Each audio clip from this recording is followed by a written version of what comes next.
Hello दोस्तों, मैं धीरेन स्वागत करता हूं आपका एग्जाम स्टडी विद संगीता में। दोस्तों, आज के इस वीडियो में हम कवर करेंगे रेलवे ग्रुप डी परीक्षा 2021 के लिए मैथ के कुछ मोस्ट इंपॉर्टेंट क्वेश्चन को। तो चलिए हम अपनी क्लास शुरू करते हैं।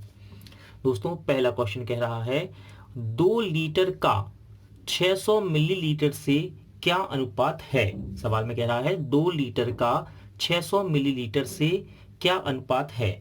दोस्तों, याद रखिएगा, यदि इस प्रकार का सवाल आपको एग्जाम में दिखाई दे, यदि यहाँ दोनों तरफ लीटर होता तो हम सिंपल सा इसको अनुपात में रख के काट देते, ठीक है ना। लेकिन यहाँ राशियां देखिए अलग अलग हैं, यहाँ लीटर दे रहा है और यहाँ कह रहा है मिलीलीटर। तो सबसे पहले हम ऐसा सवाल यदि हमें एग्जाम में मिलेगा तो हम राशियों को एक सा बनाएंगे, मतलब सेम करेंगे, बराबर करेंगे, ठीक है ना। ये लीटर है, या तो आप इसे लीटर बना लीजिए या फिर इसे आप मिलीलीटर बना लीजिए। तो देखिए मैं आपको बताता हूं 1 लीटर में क्या होता है। दोस्तों, 1 लीटर में हमको चेंज करना है मिलीलीटर में, तो 1 लीटर में कितना होता है 1000 मिलीलीटर, ठीक है ना। अब यहां बात है 2 मिलीलीटर की, सॉरी 2 लीटर की। तो 2 लीटर में कितने होंगे, 2 लीटर में 2000 हो जाएंगे, 2000 मिलीलीटर हो जाएंगे, ठीक है ना।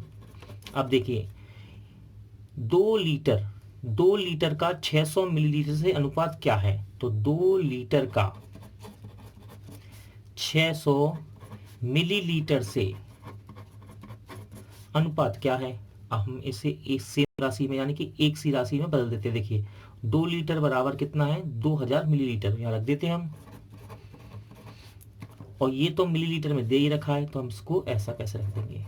और इससे पहले जब मैं आपको इस प्रकार के सवाल करवाए हैं मैंने आपको अनुपात के, तो मैंने आपको कई बार बताया है दोस्तों, यदि a अनुपात b लिखा हुआ है तो हम अनुपात को बटे में भी लिख सकते हैं। ये मैं आपको कई बार बता चुका हूं, याद रखिएगा। यदि a अनुपात b लिखा है तो हम इसे बटे में भी लिख सकते हैं। और बटे में लिख सकते हैं का मतलब क्या हुआ, हम इसको काट भी तो सकते हैं। यदि यहाँ 10 है, यहाँ 5 है, हम इसे काट भी तो सकते हैं। इसी प्रकार ये देखिए हम इसे बटे में लिख सकते हैं, यानी कि हम इसे काट भी सकते हैं। तो हम काटते हैं, देखिए 2 जीरो से 2 जीरो कट जाएंगे, ये क्या बचेगा 20 और 6। सॉल्व करते हैं, 2 के पारे से ये कट जाएगा 10 बार और 2 के पारे से 3 बार। तो इसका सही आंसर क्या रहेगा, ऑप्शन डी। अगला क्वेश्चन देखते हैं। नेक्स्ट क्वेश्चन देखते हैं दोस्तों, मोस्ट इंपॉर्टेंट क्वेश्चन रहता है ये। और रेलवे के अलावा और भी परीक्षाओं में जैसे कि एसएससी में भी एक क्वेश्चन पूछा गया है। देखिए क्वेश्चन क्या कह रहा है, यदि b अपॉन ए बराबर 0.25 हो, यानी कि b अपॉन ए की वैल्यू आपको दे रखी है 0.25, तो हमको वैल्यू बताना है 2a minus B upon 2a plus B plus 2/9, plus 2/9 की हमको वैल्यू निकालनी है।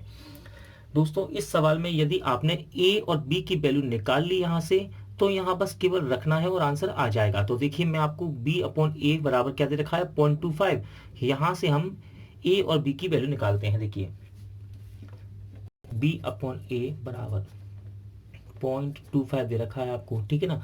जैसे ही आप ये दशमलव हटाएंगे तो 2 अंक के बाद दशमलव है तो नीचे क्या आ जाएगा 100, यानी कि 2 जीरो लग जाएंगे। इतना आपको पता होना चाहिए। 2 अंक के बाद दशमलव था, मैंने दशमलव हटाया तो 2 जीरो ले जाएंगे। 2 जीरो का मतलब है 100 लग जाएगा। अब इसको सॉल्व करते हैं, देखो 25 से कम 25 और 25 चौके 100, तो कितना आ गया b अपॉन ए बराबर आ गया 1/4। दोस्तों, जब भी इस प्रकार की कंडीशन आपको दिखाई दे कि b अपॉन ए बराबर 1/4, तो जो जिसके सामने लिखा है वो उसका मान होता है। याद रखिएगा b का मान कितना आएगा 1 और a का मान कितना आएगा 4। यदि आपको थोड़ा सा भी डाउट है या कंफ्यूजन है तो आप इसको सॉल्व करके भी देख सकते हैं। देखिए मैं इसको सॉल्व कर देता हूं साइड में। जैसे क्या लिखा हुआ है b अपॉन ए बराबर 1/4 लिखा है, तो देखिए हम क्रॉस गुणा करते हैं तो कितना हो जाएगा 4b बराबर में कितना है 1 गुणे में 1 आ जाएगा। ये इसके गुणे में आएगा ना। देखिए अब यहां से तो आप देख सकते हैं ना कि a की वैल्यू कितनी आएगी 4 आएगी और b की वैल्यू कितनी आएगी 1 आएगी। ये भी मैं आपको कई बार सिखा चुका हूं, ठीक है ना।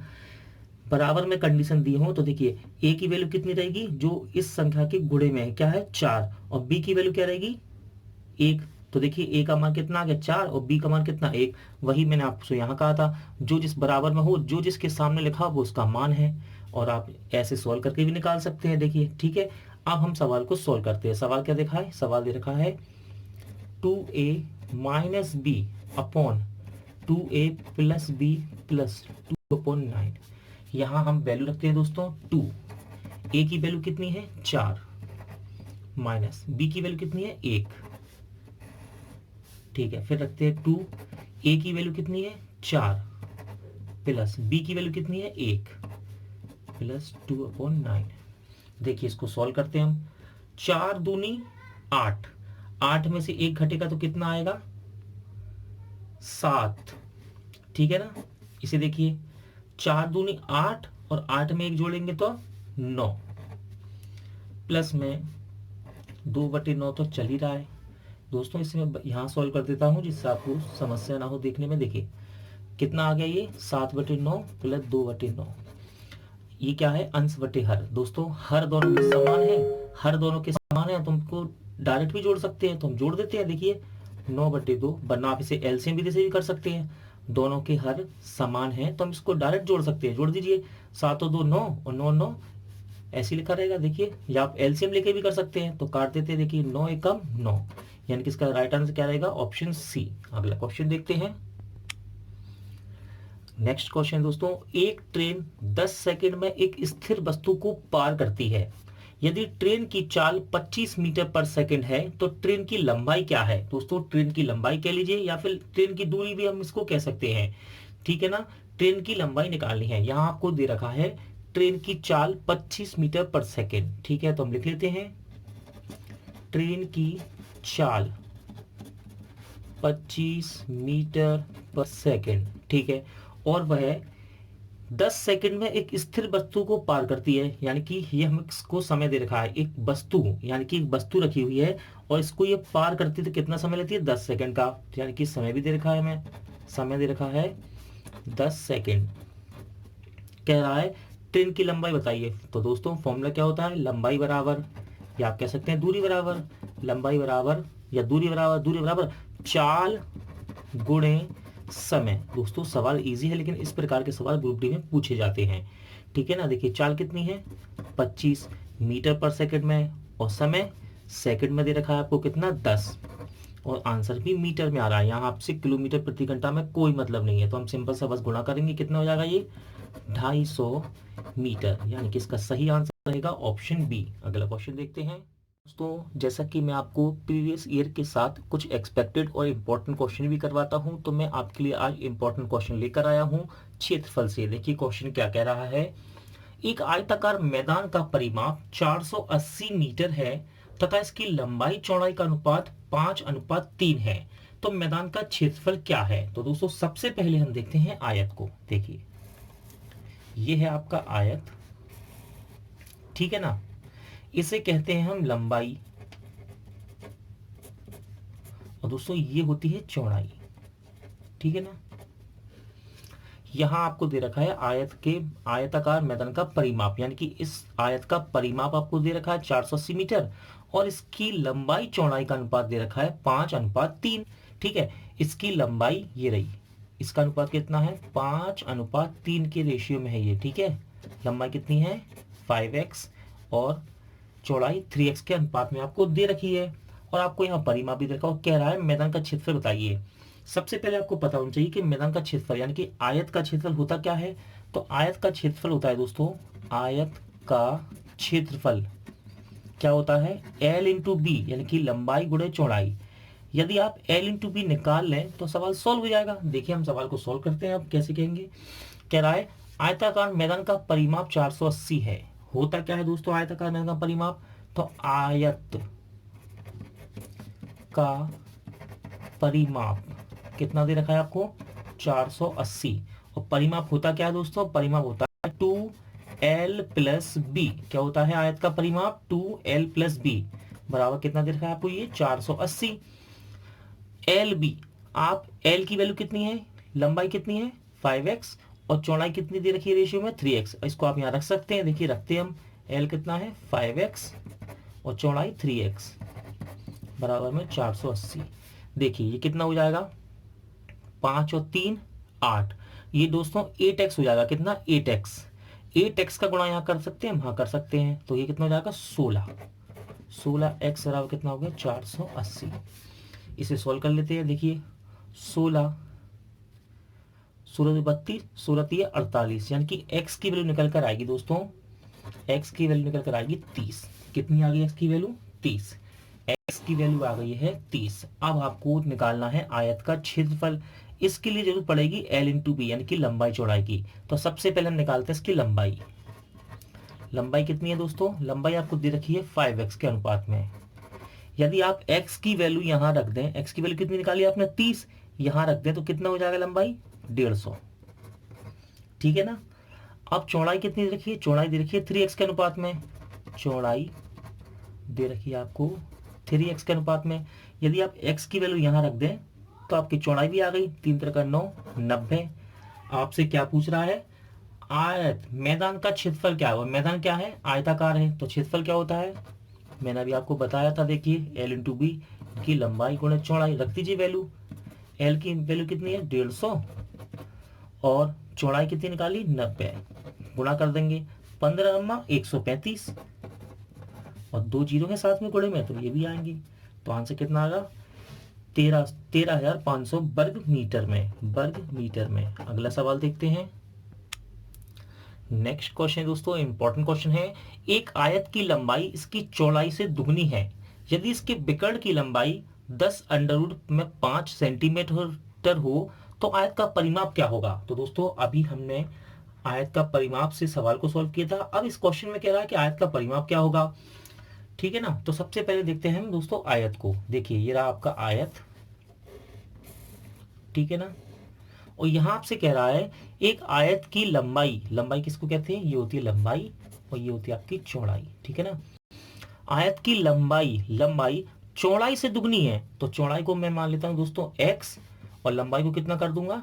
2x। फिर से देखिए, एक आयत की लंबाई चौड़ाई से दुगनी है तो चौड़ाई माने मैंने कितनी ले ली? x और लंबाई कितनी हो गई? 2x। ठीक है ना। तो आपके पास लंबाई निकल कर आ गई 2x और यानी कि मानी है हमने, और चौड़ाई हो गई x। आगे कह रहा है इसके विकर्ण की लंबाई यानी कि आयत के विकर्ण की लंबाई 10√5 है। आयत का विकर्ण क्या होता है दोस्तों? आयत का विकर्ण होता है, आयत का विकर्ण कितना दे रखा है आपको? आयत का विकर्ण की लंबाई दे रखी है, विकर्ण की लंबाई दे रखी है 10√5। और आयत का विकर्ण क्या होता है? आयत का विकर्ण होता है √l² प्लस b²। ये फॉर्मूला आपको याद होना चाहिए। क्या कहा मैंने? कैसे कर रहा हूं मैं? देखिए इसके विकर्ण की लंबाई यानी कि आयत के विकर्ण का लंबाई कितनी दे रखी है? 10√5 और आयत का विकर्ण होता कितना है? √l² plus b²। और ये किसके बराबर रहेगा? जो आपको दे रखा है 10√5। ठीक है। देखिए आपको निकालना है आयत का परिमाप। परिमाप क्या होता है आयत का? 2l plus b। यही तो होता है परिमाप। आयत का परिमाप यही तो होता है 2l प्लस b। ये आपको निकालना है। तो यह इसका कहने का मतलब है यदि मैं l और b की वैल्यू निकाल लूं यहां से तो सवाल सॉल्व हो जाएगा। ठीक है। देखिए हम l और b की वैल्यू निकालते हैं। कैसे निकालेंगे? l कितना माना था हमने? 2x। यहाँ रख सकते हैं? रख सकते हैं। देखिए 2x, ठीक है ना। इस पूरे का होगा होल स्क्वायर। l की वैल्यू 2x है। फिर b की वैल्यू कितनी है? x और ये स्क्वायर में है तो इसको स्क्वायर कर देंगे, बराबर 10√5। सॉल्व करते हैं इसको आगे। देखिए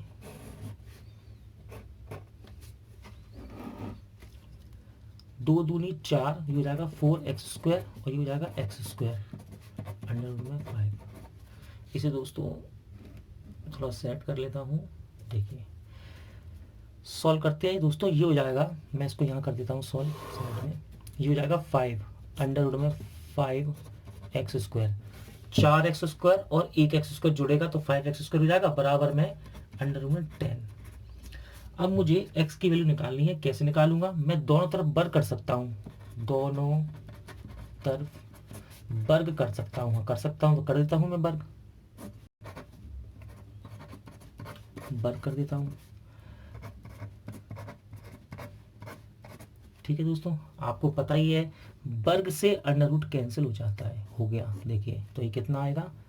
5x² बराबर में इसका 2 बार गुणा करना है दोस्तों आपस में। क्या? इसका 2 बार गुणा करना है। तो मैं करता हूं गुणा। देखिए ऐसे 100 का गुणा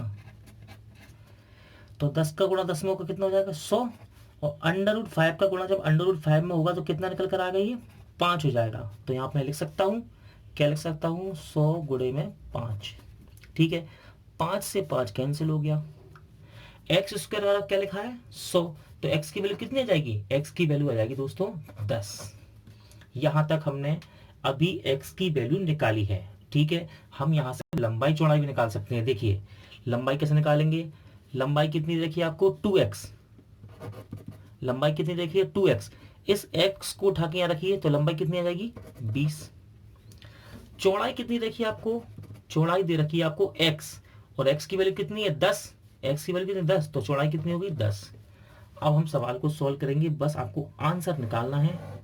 क्या निकालना है, आयत का परिमाप। क्या निकालना है, आयत का परिमाप। क्या होता है आयत का परिमाप, 2l+b तो होता है, क्या होता है 2l+b आयत का परिमाप होता है। तो केवल यहाँ वैल्यू रखनी है आपको, l की वैल्यू कितनी है 20 और b की वैल्यू 10।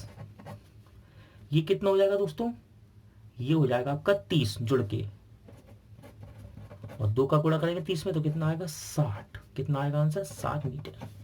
तो कितना निकल कर आया आयत का परिमाप 60। अगला क्वेश्चन देखते हैं, इंपॉर्टेंट क्वेश्चन है दोस्तों, 2 वर्गों के क्षेत्रफल में क्या अनुपात होगा जबकि पहले वर्ग का विकर्ण दूसरे वर्ग के विकर्ण से दुगना है। तो सबसे पहले दोस्तों आपको पता होना चाहिए कि वर्ग का क्षेत्रफल क्या होता है, वर्ग का क्षेत्रफल होता है भुजा का स्क्वायर। ठीक है, ये है आपका वर्ग, ठीक है ना, वर्ग, इसकी सभी भुजाएं समान होती हैं, इसको हम क्या कहते हैं ए।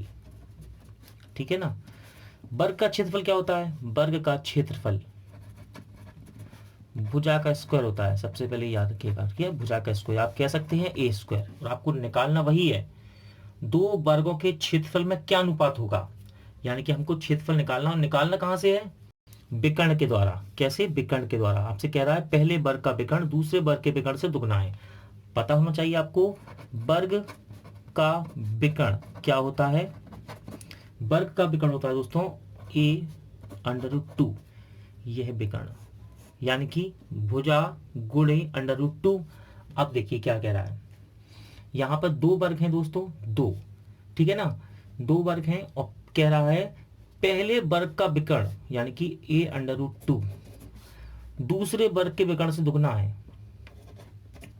इसको मैं पहला विकर्ण का, पहले वर्ग का विकर्ण मान लेता हूं, इसे मान लेता हूं दूसरे वर्ग का विकर्ण, तो इसको 2 कर देता हूं। ठीक है ना, आगे देखिए वर्ग का विकर्ण क्या होता है a√2, ठीक है ना, और 2 की बात कर रहे हैं तो इसको मैं पहले का मान लेता हूं, इसे दूसरे का। देखिए क्या कह रहा है, पहले वर्ग का विकर्ण दूसरे विकर्ण से दुगना है। तो दोस्तों ये तो दुगना है ही, याद ध्यान सुनिएगा, ये तो दुगना है, लेकिन इसे बराबर करने के लिए हम इसमें 2 का गुणा करेंगे। याद रखिएगा, ये तो दुगना है ही, तो कह रहा है एक सवाल में, जबकि पहले वर्ग का विकर्ण, मतलब यानी कि ये पहले वर्ग का विकर्ण दूसरे वर्ग के विकर्ण का दुगना है, तो ये तो दुगना है, बराबर करने के लिए हम इसे दुगना करेंगे। तो देखिए बराबर कर लेते हैं, तभी तो हम ए की वैल्यू निकाल पाएंगे। बराबर कर लेते हैं, इसको दुगना कर देंगे, इसको दुगना कर देंगे, ये बराबर हो जाएगा, क्योंकि ये तो दुगना है ही इससे, दूसरे वाले से। जब हम इसे दुगना करेंगे दूसरे वाले को तो ये बराबर हो जाएंगे। अब देखिए यहाँ दोस्तों a और a, मैं यहाँ से √2 को काट सकता हूँ, बराबर में कट जाएंगे। तो देखिए a1 की वैल्यू कितनी आ जाएगी 2, और a2 की क्या, अब कुछ नहीं तो मैं a1 मान सकता हूँ, यानी कि भुजा निकाल ली मैंने, 2 वर्गों की भुजा निकाल, पहले वर्ग की भुजा निकाल ली, पहले वर्ग की भुजा निकाली मैंने 2, और दूसरे वर्ग की भुजा निकाली मैंने 1। अब वो यही तो कह रहा है कि 2 वर्गों के क्षेत्रफल में क्या अनुपात होगा, तो मैं इनके क्षेत्रफल निकाल देता हूं। क्या होता है क्षेत्रफल वर्ग का, भुजा का स्क्वायर, यही भुजाएं तो निकाली हमने, भुजा का स्क्वायर, यानी कि ये हो जाएगा 4, स्क्वायर करेंगे तो 4, और 1 का स्क्वायर करेंगे तो 1। तो इसका राइट आंसर क्या रहेगा 4:1। दोस्तों आज का वीडियो यहीं एंड होता है। उम्मीद करता हूँ आपको वीडियो अच्छा लगा होगा, हेल्पफुल लगा होगा। पूरा वीडियो देखने के लिए थैंक यू। जल्द मिलते हैं नेक्स्ट वीडियो में।